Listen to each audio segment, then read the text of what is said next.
Welcome back to Guitar Talk. I'm Ken Unack, and I'm here with Walt Barlow and Mark Armstrong.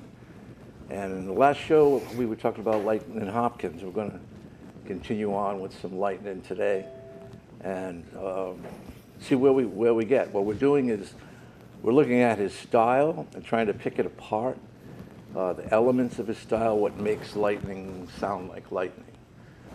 And we've covered a bit so far. We've covered some shuffle patterns. I thought we'd start today.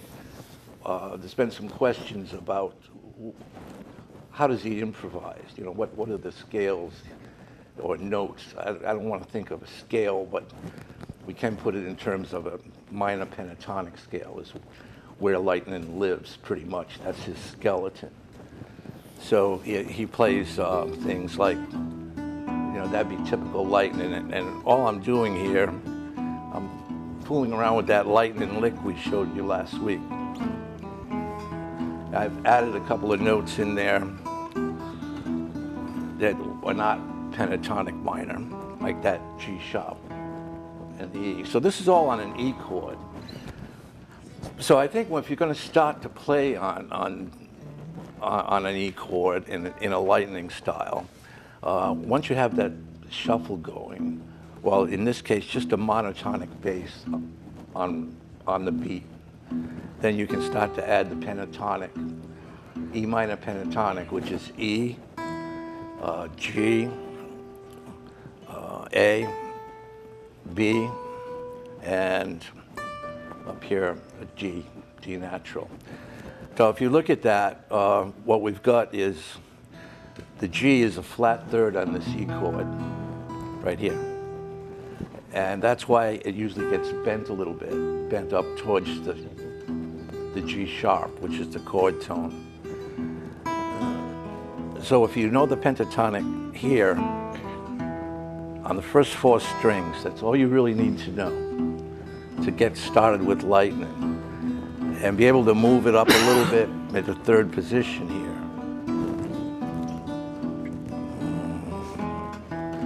And when we switch to an A chord, it's the same thing.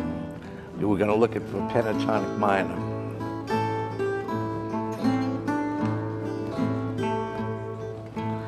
So what you have to do is learn these scales, not necessarily to play them as a scale. You have to think melodically. Okay, so we were noodling around with this pentatonic minor here. Now you can take it and start in the first position here, which everybody knows this pentatonic minor scale, okay? Now one good thing about this, just before you get off this, Sure. is that it's got all the open strings in it. It has all the open So strings. that's actually a handy thing to know, that you're playing the third fret or the second fret and the open strings, which is kind of helpful to know. Very helpful. You don't have to think too much. Particularly for the syncopation, because Yep. without any fingers at all, Yeah. Yep. you've got a little bit of the feel going. You add a finger or two, Yeah. Getting Middle Eastern. and it goes wall. You know, we're all just on E. Yep. And you can take it to, this is the pentatonic minor scale in the second position. So you need to learn these as you progress up the neck, so that when you get up, say here, I'm playing the same thing, but I'm an octave higher now, or up here. It's all pentatonic minor. What gives it that lightning sound is he mixes in the major third of the chords. So instead of, I've got the major third here.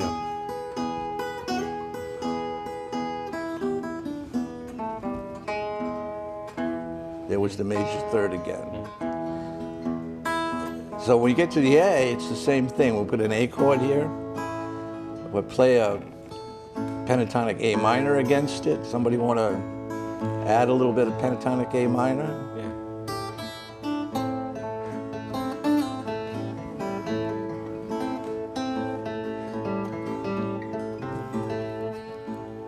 So And then there you go. There's a major somewhere floating around in there, somewhere into the major. Yep. Yeah. And I think, now the way I've approached this, I don't think of scales, I think of the notes themselves. But to get to that point, I think of the blues scale pretty much, which also adds to the pentatonic minor scale the flat fifth. So it adds this B flat if we're in, sounds pretty awful, right? Like that. But when you put it in context, you usually hammer on it and can pull off. And there's the B flat right here. So you can build these little licks.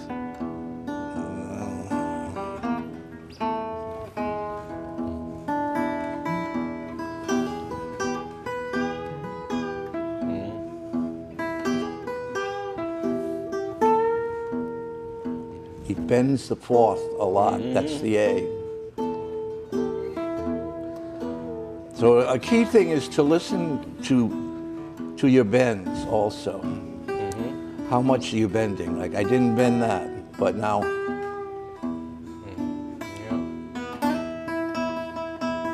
Lightnin, that's just 2 E's.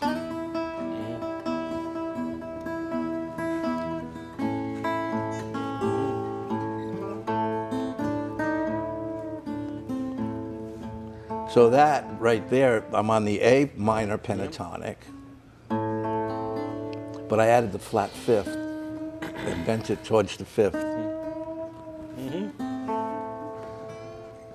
Another thing with all this bending is, you'll see a particularly electric blues players, they'll bend a note and they'll use all 3 fingers and bend up, or 2 fingers and bend. I very seldom see any of the early acoustic blues guys use more than 1 finger to bend a note. And I've incorporated that into my style. Like I will bend, let's see, this A with my 3rd finger, and I can bend it all the way up to the B. Or I'll bend with my little finger, flat fifth. Interesting. Yeah, and then that's all, when you put the light, it's all lightning.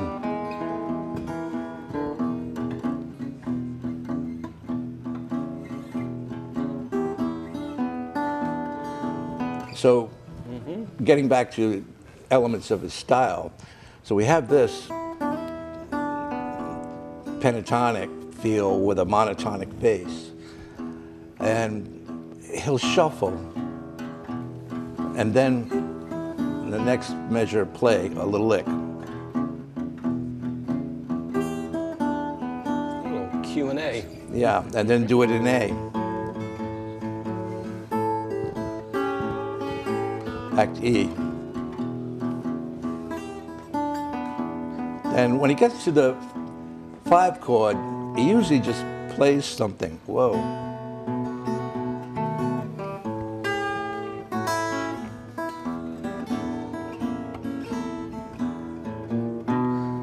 So there's basically a 12-bar blues, and I haven't really done anything.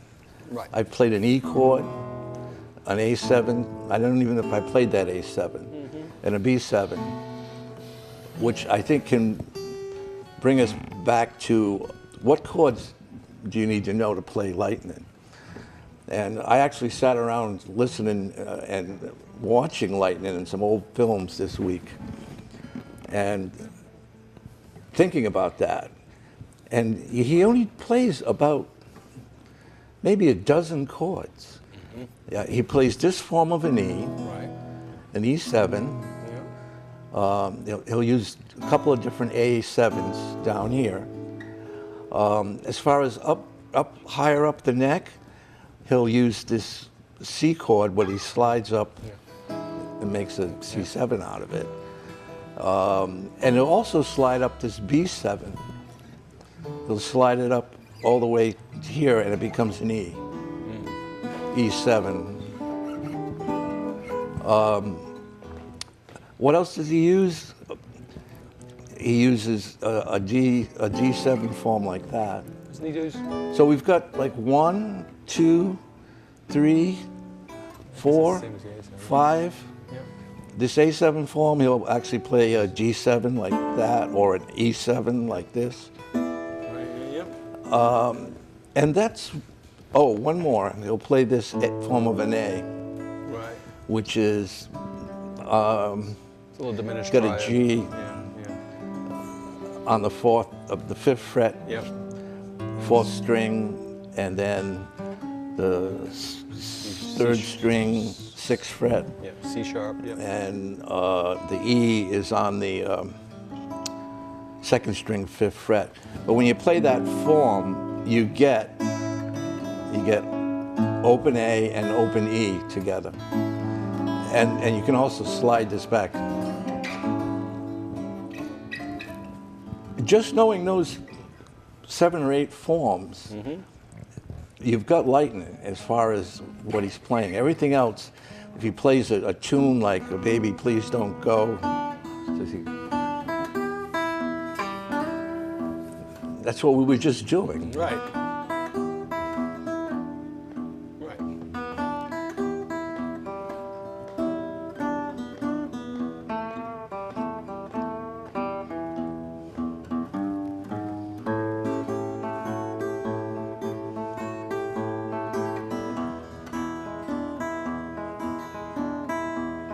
And then it'll play Baby.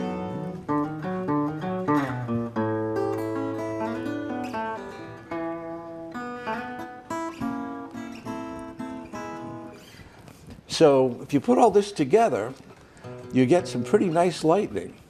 And I think you worked on a piece you Yes. want to show us. Yes. Yes. I worked on Watch My Fingers. Okay, now this is a really, Yeah, I'm probably not going to play it quite up to speed. oh, it's okay. Plays it pretty quick. Yes, it is a pretty fast piece. And it's also what we were talking about last week, the talking blues. Like he kind of just talks, you know, he's kind of playing along and he's saying, hey, here come my fingers, watch my fingers, you know, and it's really not a song Yeah. involved with it too much. You know? Before you continue, I want to say something later about the talking blues, and Yeah. a little more Yeah. in depth about that. Well, I put the challenge out to him.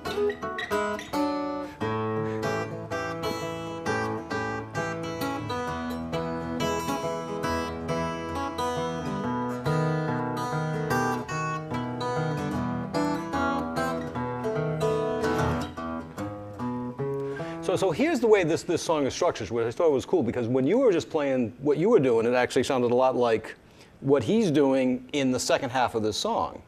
Because what I started to notice, the structure of this song, is like he plays all these licks on the E chord, and then he answers it with the exact same thing every time. So it's always, when he goes to the A, it's always the same melody here.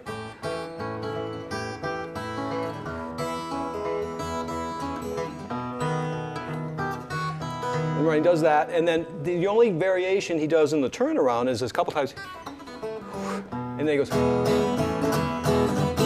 and he does that E, A, which we were talking about last week, where he does a little more, but most of the time he's ending on just on the B chord, like you said, and just kind of hits it a couple of times, you know, like that.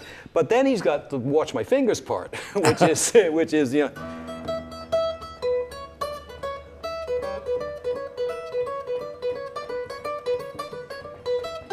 then he does this little lick, and then he just comes out,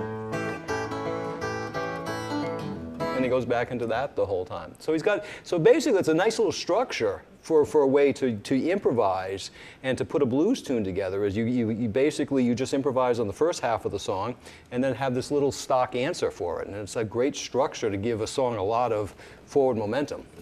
And, you know, he's not very strict on how long he stays on that E chord. No. He's to whatever he feels like doing. Yeah, Yeah. That's a problem. I've written out a lot of some of the stuff we've talking about, And it's hard to write it out because I have to sit there and, well, you know, he's dropping 2 beats out. And I want it to be a little more organized than that, you know, to learn it. So I have to change licks a little bit in order to, like, I've got a 6-bar introduction in here on one thing that, on this thing here. And I wrote a 6-bar introduction on it. Well, when he does it, it's not 6 bars. No. It's like 5.5, you know? Yeah. Yeah. And so I had to sit with it and say, all right, well, where do I even start? You know, do you start on 3 or do you start on 1? And so I have to add things to even them out in order to practice them efficiently. Otherwise, but I want to be able to play these things with someone else. Right. You know, it's not, if I could sing, I wouldn't care. But I need to have, you know, the tempo, the timing's got to be there. So you won't get it by listening to Lightnin. You'll get the feel. But if you play like Lightnin, you're going to, if you can imitate it. He does it flawlessly. Well, yeah, he imitates seamlessly. himself very well. It all, you know. I've got a little story about that before we go further. He's not even sober. I know. That probably helps. When I first started working on the acoustic blues, I was playing some Robert Johnson, and my wife was there, and I said, you know, he's so intricate in this timing and his licks, and she's listening. Now, she was an excellent musician and played bassoon and a lot of things, but she had a very strong sense of timing and rhythm and meter.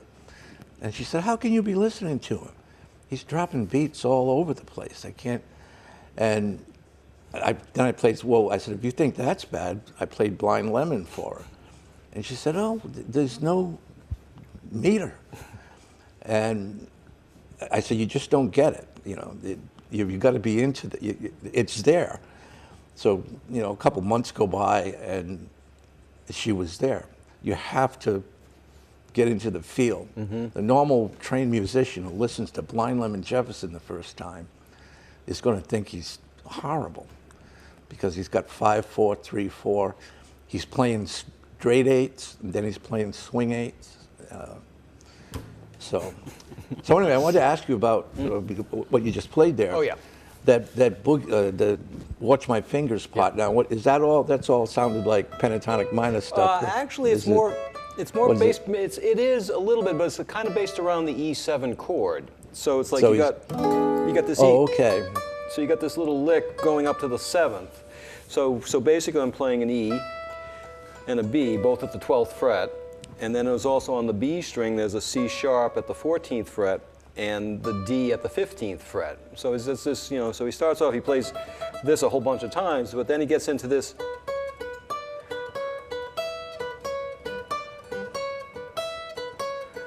And then he just starts, and he just repeats, and then he bends, does his nice bend, and that leads back into that. So.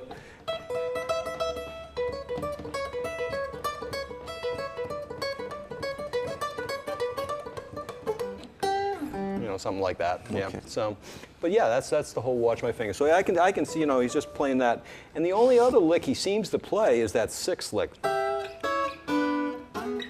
Oh yeah. Right. You know, which is how he opens the piece. You know.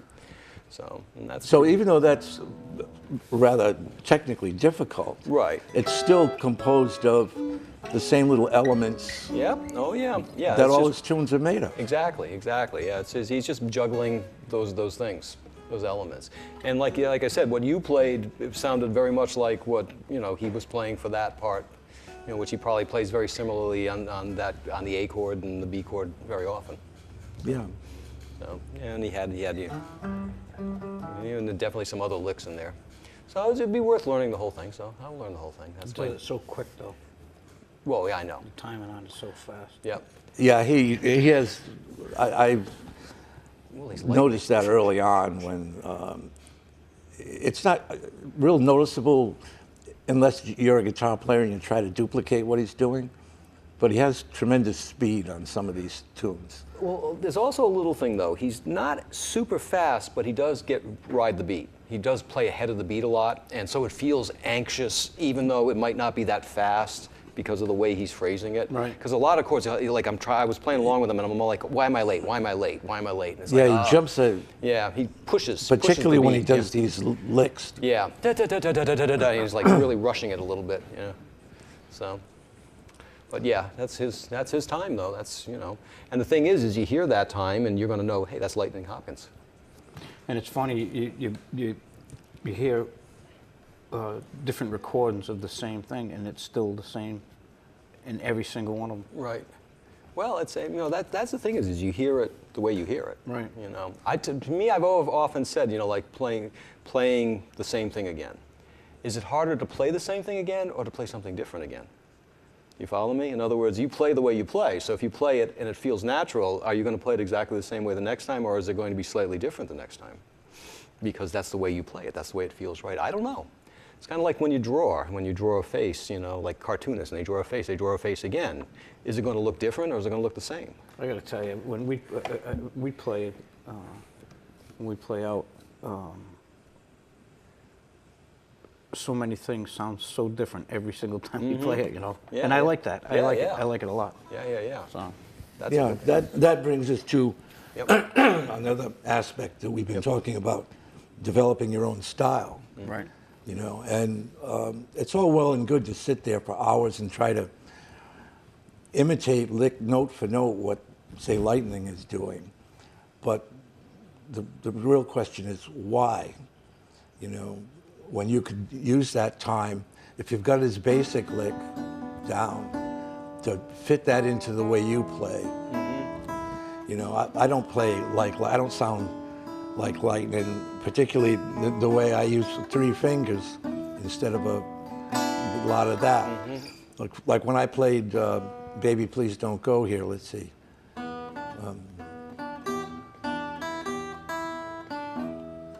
Now he'll play this way. Let's see. How is it going?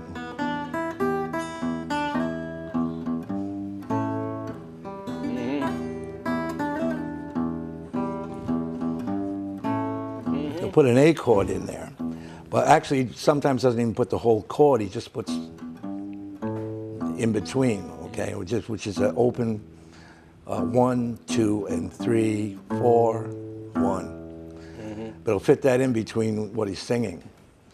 And incidentally, that is all basically an E chord for 8 bars with that little A stuck in if you put it in.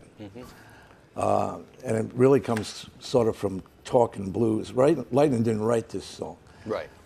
It's an old blues standard. Right. And a lot of guys have performed it. Oh my God. So back to the talking blues part that I wanted to mention. It's actually a form. And Lightnin uses it in a lot of his later stuff when he's sitting there playing the electric guitar and he's doing these kind of things and talking. But the form is actually like 4 phrases, 4 statements, all on an E chord, or the 1 chord.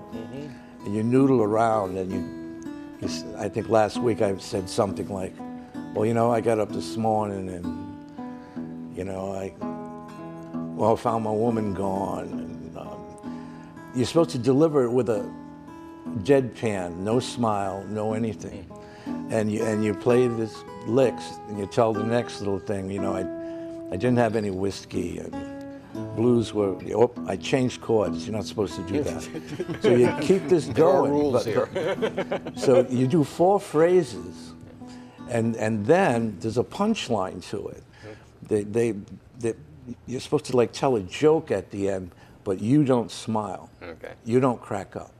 The audience is supposed to. Then after that, you know, it's all on in 1 chord. Then you Go to the 4 go chord. to go to 4 chord, play a little bit.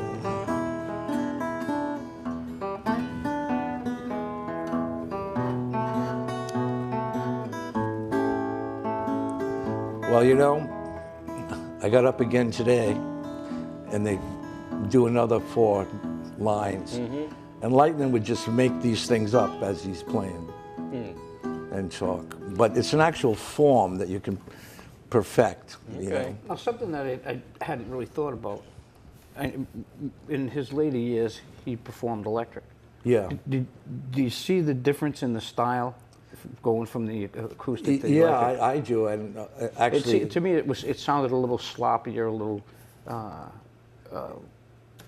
It just doesn't seem. It doesn't sound the same. I mean, it doesn't sound like him. no, it doesn't. Well, it sounds like him, but 30 years later, you know, I don't play a lot of his, or listen to a lot of his electric stuff because, for that reason, it is kind of sort of contrived and a little more rocky. Yep. Well, I see we got about a minute and a half left. So You take want the to do blues out? something, Yeah. or you want to play that?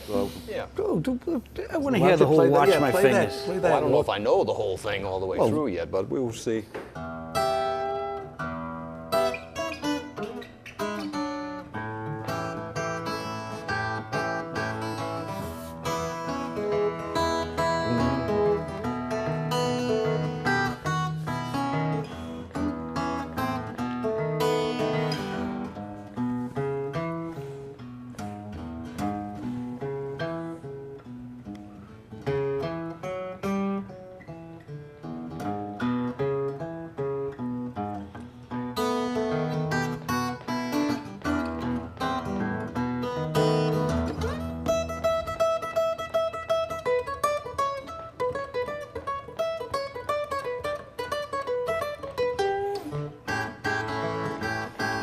Pure Lightnin.